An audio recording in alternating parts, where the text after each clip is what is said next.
Across the United States, flu activity is rising steadily, and health experts are making it clear that this season is not a mild one that can be brushed aside. Clinics, urgent care centers, and hospitals are seeing a growing number of people coming in with cough, fatigue, body aches, and breathing problems. And this trend is expected to continue for several more weeks. Reports from public health agencies show that millions of Americans have already been infected, with tens of thousands requiring hospital care and thousands losing their lives. What makes this especially concerning is that the flu season has not yet reached its peak, meaning the heaviest impact may still be ahead. For everyday Americans, this shows up in very real ways. Longer wait times at doctors' offices, crowded emergency rooms, and an increased chance of being exposed to illness while shopping, traveling, or visiting loved ones. The strain is particularly noticeable in large cities, where hospitals are reporting some of the busiest flu-related weeks they've seen in years.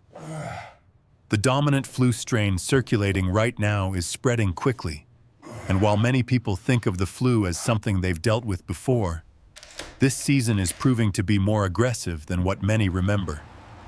The reality is that flu viruses change over time, and each season brings new challenges, which is why past experiences don't guarantee protection. Another important factor is timing. Flu activity often builds gradually, which can create a false sense of security early on. People may delay taking precautions because they feel fine or haven't seen many cases in their immediate circle yet. By the time flu numbers become impossible to ignore, the virus is already widespread in communities. This is why health officials continue to stress awareness, even for those who feel healthy.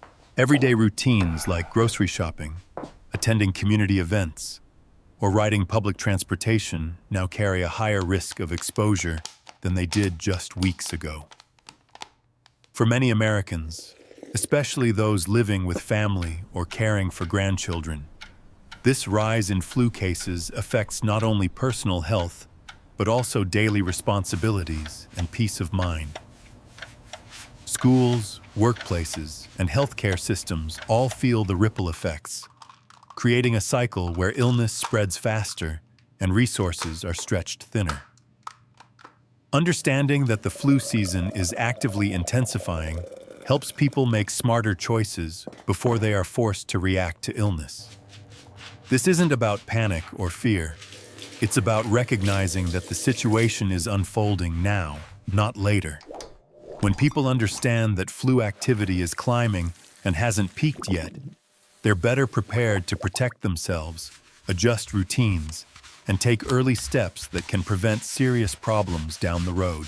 For Americans over 60, the rising flu season carries a level of danger that is often underestimated, even by people who consider themselves generally healthy. As the body ages, the immune system does not respond as quickly or as strongly as it once did, which means viruses like the flu can take hold faster and cause more damage. What might feel like a rough week in bed for a younger adult can turn into a serious medical emergency for an older person. Across the U.S., adults over 65 consistently account for the highest percentage of flu-related hospital stays and deaths every single season, and that pattern has not changed. The reason goes beyond age alone. Many seniors live with long-term conditions such as high blood pressure, heart disease, diabetes, asthma, or chronic lung problems. When the flu enters the body, it places extra stress on every system at once, raising heart rate, increasing inflammation, and making breathing more difficult. This added strain can trigger complications that appear suddenly and escalate quickly. A mild cough can progress into pneumonia within days, leaving someone short of breath even while walking a few steps across the room. For older adults, pneumonia is especially dangerous because it limits oxygen delivery to the body, making recovery slower and increasing the risk of long hospital stays. The flu can also affect the heart. During infection, the body works overtime, which can push an already stressed cardiovascular system beyond its limits. Many hospital admissions during flu season involve seniors who arrive with worsening heart symptoms that were stable just weeks earlier. Another overlooked danger is how the flu affects strength and balance. Older adults do not always develop high fevers, which can delay recognition of the illness. Instead, early signs may include unusual weakness, trouble standing, dizziness, or confusion. These symptoms significantly raise the risk of falls at home, especially in bathrooms, kitchens, or during nighttime trips to the restroom. A single fall can result in broken hips, head injuries, or permanent loss of independence, outcomes that are far more life-altering than the flu itself. The flu also tends to worsen existing health problems quietly. Blood sugar levels can become harder to control in people with diabetes. Lung conditions can flare up, leading to tightness in the chest and labored breathing. Dehydration can set in faster, thickening the blood and increasing the risk of stroke. What makes this especially concerning is that these changes can happen before someone realizes how sick they truly are. Many seniors delay seeking care because they don't want to overreact or burden their family. But this hesitation can be costly. In the US, flu-related deaths among older adults are rarely sudden events. They often follow a series of escalating complications that might have been prevented with earlier action. Beyond the physical risks, there is also an emotional toll. The fear of becoming dependent, missing family gatherings, or losing the ability to live independently weighs heavily on many seniors. Flu season amplifies these concerns because illness can temporarily or permanently reduce mobility and confidence. Understanding that people over 60 face a much higher risk is not about creating fear, it is about clarity. When seniors recognize that their age group is uniquely vulnerable, they are more likely to take preventive steps seriously, pay attention to subtle changes in how they feel, and act quickly when something seems off. This awareness can make the difference between recovering safely at home and facing a life-threatening hospitalization. Many older Americans wonder if the shot is still worth it, especially if they have heard stories of people getting sick despite being vaccinated. What often gets missed in those conversations is what the flu vaccine is truly designed to do. Its greatest value is not just preventing infection altogether, but reducing how severe the illness becomes if infection happens. For seniors, that difference can be life-saving. Studies across the US consistently show that vaccinated older adults are far less likely to be hospitalized, require intensive care, or die from flu-related complications compared to those who skip the shot. Even in seasons when the circulating virus is slightly different from what scientists predicted, vaccination still lowers the overall risk in a meaningful way. As people age, their immune response becomes weaker and slower, which is why doctors often recommend high-dose or enhanced flu vaccines for those over 60 or 65.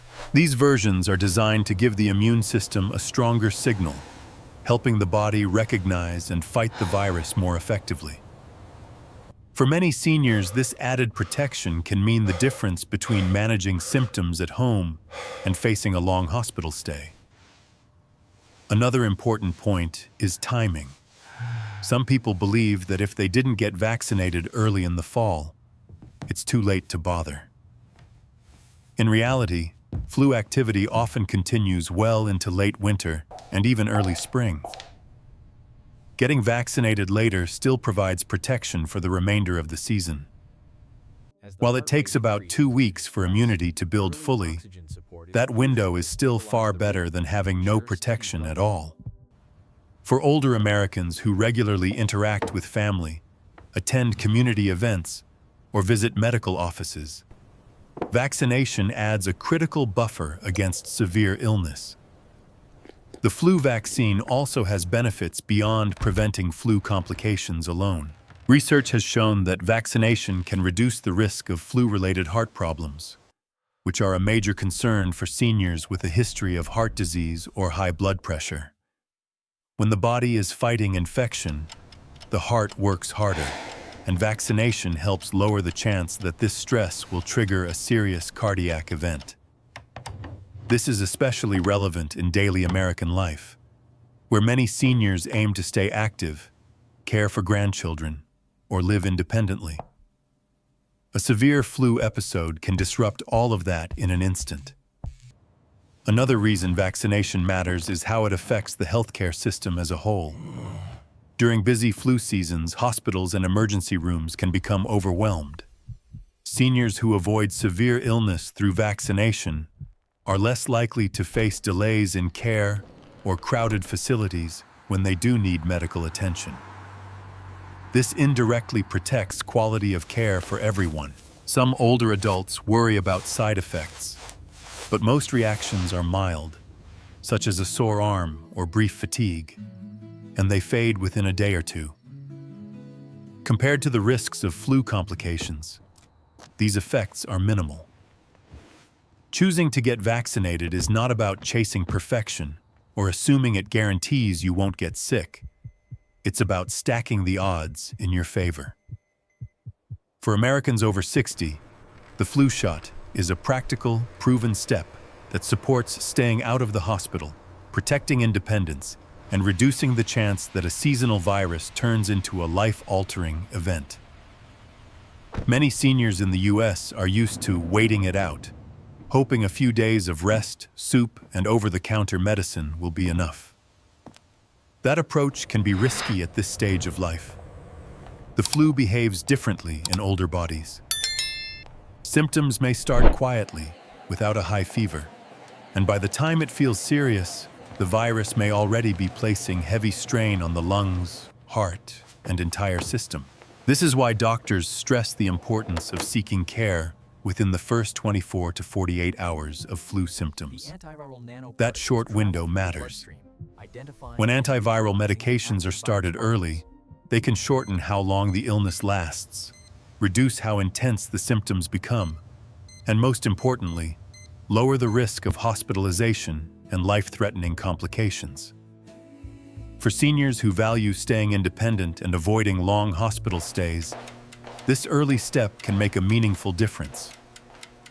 Antiviral treatment is not about curing the flu overnight. It's about slowing the virus down so the body has a better chance to fight back. For older adults, whose immune systems respond more slowly, that extra help can prevent the infection from tipping into pneumonia or worsening existing conditions like heart disease, diabetes, or lung problems. In everyday American life, this means fewer emergency room visits, fewer ambulance rides, and a better chance of recovering safely at home. Another reason early care is so important is that flu symptoms in seniors don't always look dramatic. Instead of high fever, early signs may include unusual fatigue, weakness in the legs, dizziness, confusion, or a sudden loss of appetite. These changes are easy to dismiss as just a bad day, but during flu season, they should be taken seriously. Acting early does not mean panic. It means being attentive. A simple phone call to a primary care provider or an urgent care visit can open the door to timely treatment. Many older Americans hesitate because they don't want to bother their doctor or fear being told to rest at home anyway. In reality, healthcare providers would much rather see patients early, when options are effective, than later, when complications are harder to control. Early treatment also helps protect others.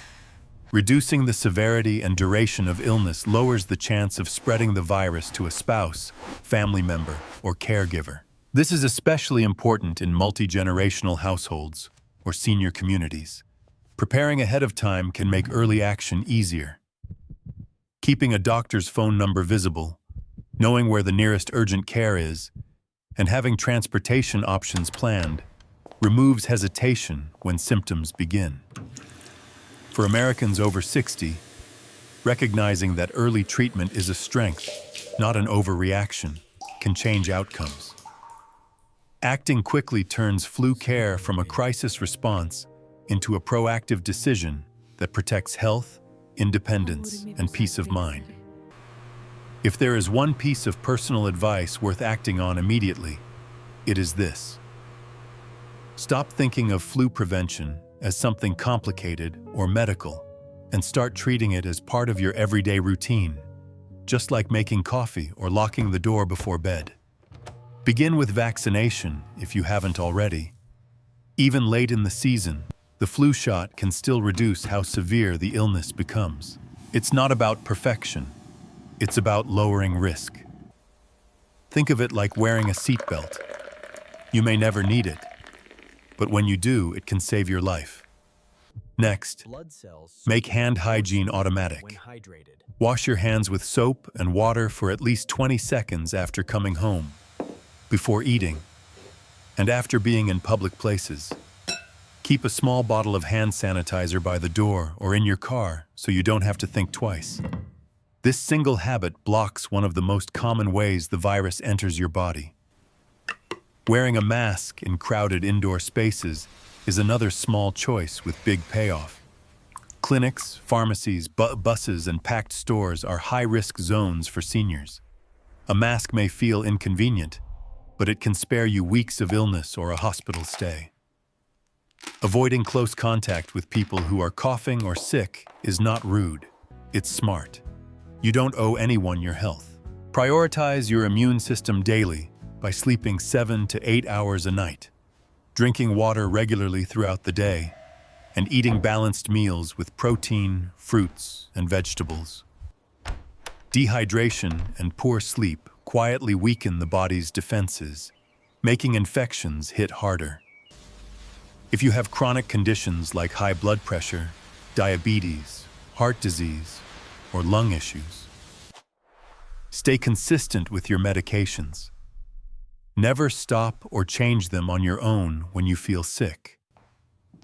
The flu often becomes dangerous, not because of the virus alone, but because it destabilizes conditions that were otherwise controlled. One of the most important habits I recommend is having a clear plan before you get sick. Write down your doctor's phone number, the nearest urgent care, and which hospital you would go to in an emergency.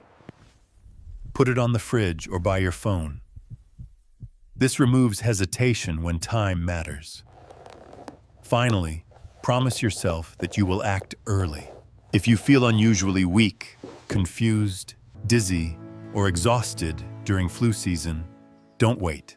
Seek medical care within the first 24 to 48 hours. Early treatment can shorten illness, prevent complications, and keep you out of the hospital. This is not overreacting. It's being responsible with your health. These steps are not extreme, expensive, or difficult. They fit real American life. Taken together, they form a safety net that protects your independence, your home, your peace of mind. Start with one habit today, add another tomorrow, and let consistency do the rest. Flu prevention is not about luck. It's about small choices that quietly keep you strong. Flu cases are rising, hospitals in many cities are under pressure, and older adults continue to make up the majority of severe cases. Yet the goal is not fear, it is preparation. From my perspective, the biggest mistake seniors make is waiting until they feel truly sick before taking action. By then, the body is already under stress. The smarter approach is to build protection into daily life before symptoms ever appear. Start with vaccination if you have not already done so. Even later in the season, a flu shot can reduce the chance of severe illness, hospitalization, and long recovery periods. Think of it as reducing the odds, not eliminating risk completely.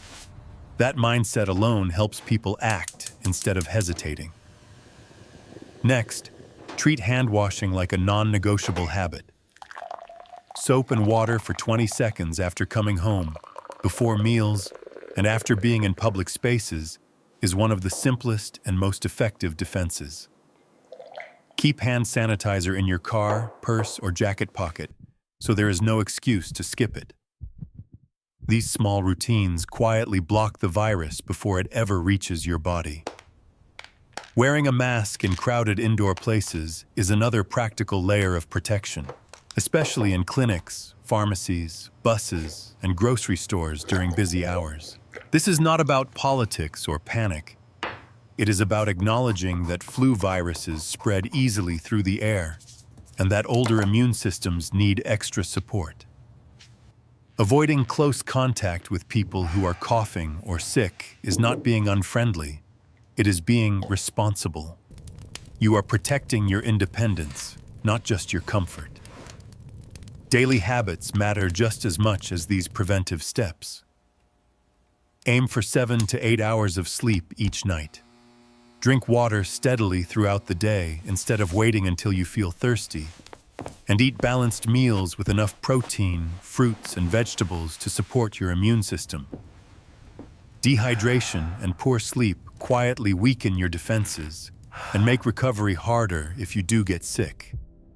If you manage chronic conditions like high blood pressure, diabetes, heart disease, or lung problems, consistency with medication is critical. Never stop or adjust your meds on your own during illness, because the flu often becomes dangerous by destabilizing conditions that were otherwise under control. One personal piece of advice I strongly recommend is creating a simple flu action plan today, not later. Write down your doctor's phone number, the nearest urgent care, and which hospital you would go to in an emergency. Then place that information somewhere visible. When symptoms appear, hesitation wastes valuable time. Finally, promise yourself that you will act early. If you notice unusual fatigue, weakness, confusion, dizziness, or respiratory symptoms during flu season, seek medical care within 24 to 48 hours. Early treatment can shorten illness and prevent serious complications. This is not overreacting. It is smart self-care. These steps are realistic, affordable, and fit real American life. When done together, they form a strong safety net that protects your health, your home, and your independence. Start today with one habit, then build from there. Prevention works best when it becomes routine, and routine is what keeps you well.